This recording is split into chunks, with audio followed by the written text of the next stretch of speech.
जय श्री कृष्ण। 1 से 7 दिसंबर की चर्चा करेंगे। मेष राशि के लिए कैसे ग्रह चल रहे हैं। इस वीक में बड़े सारे परिवर्तन आ रहे हैं। जैसे ही आपका वीक शुरू होता है, चंद्रमा मीन राशि के अंदर है, शनि के साथ है, रीडिफाइनिंग मोड बनाते हैं।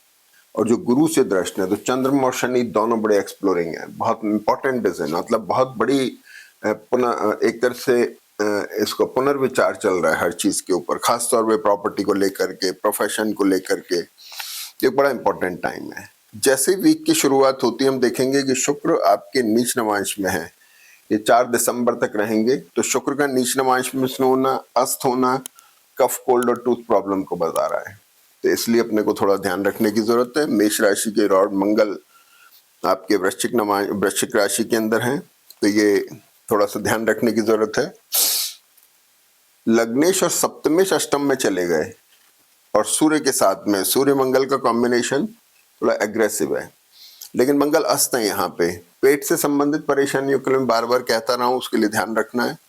गुरु की दृष्टि इनको थोड़ा मजबूती दे रही है।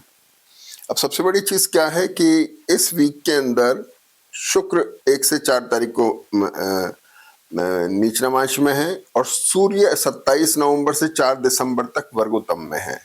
तो सूर्य यहाँ पर वर्गोत्तम में आ गए।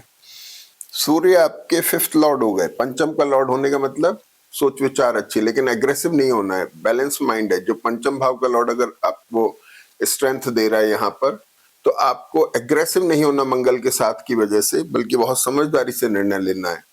और मंगल शुक्र की वजह से आपको बहुत ग्लैमर से प्रभावित नहीं होना है। सोच विचार के बड़े ठंडे दिमाग से डिसीजन लेना है।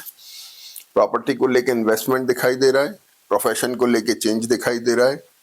इसके बाद में खास बात क्या होती है कि 2 दिसंबर को चंद्रमा मेष राशि में आ जाते हैं।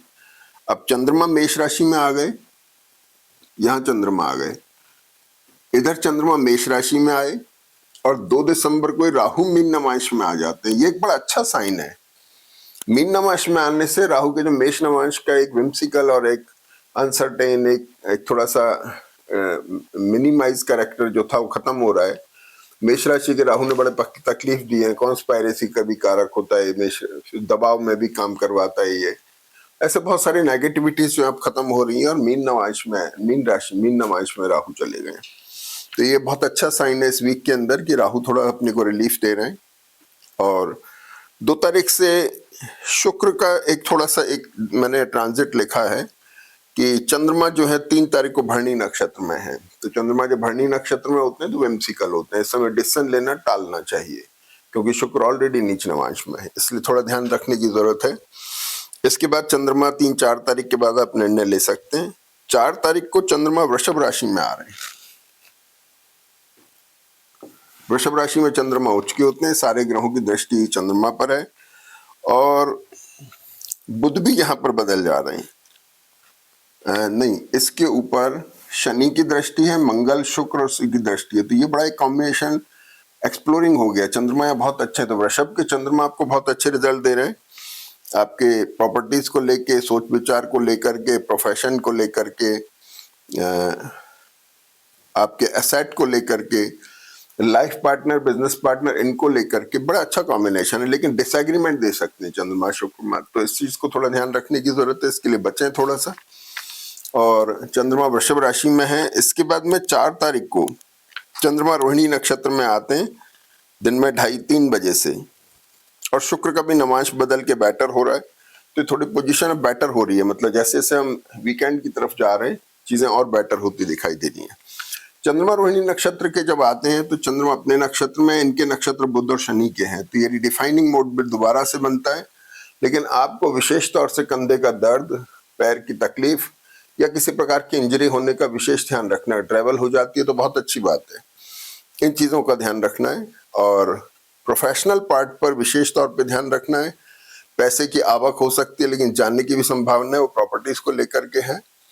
तो ये सारी चीजें हैं। ट्रैवलिंग आपके लिए अच्छी है, लेकिन हेल्थ का विशेष तौर पे आपको ध्यान रखना पड़ेगा, क्योंकि बुध और चंद्रमा का कॉम्बिनेशन बड़ा खतरनाक कॉम्बिनेशन।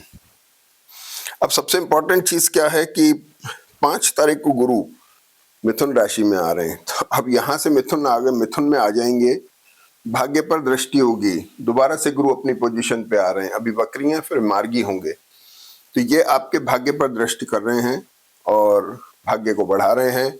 इधर शनि की भी दृष्टि है, तो धनु राशि फिर इंपॉर्टेंट हो रही है। तो जैसे ही एक्सप्लोर कर रही है धनु राशि, आपका भाग्य उठ रहा है, यानी गुरु का वापस मिथुन में आना आपके लिए और बेटर है।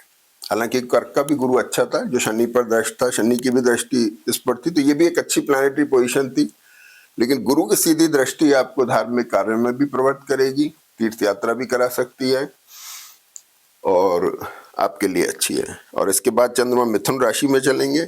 मिथुन राशि में यहाँ चंद्रमा रहेंगे, यहाँ पर मंगल की दृष्टि है, राहु की दृष्टि है। राहु केतु मंगल का जो कॉम्बिनेशन था ये अब थोड़ा पहले से बेटर है, लेकिन अभी विम्सिकल है, डिसीजन लेने में थोड़ा एहतियात बरतने की जरूरत है।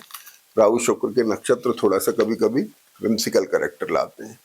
तो ये कुल मिलाकर के जन्मपत्री अच्छी है और इसका फायदा उठाएं। जय श्री कृष्ण।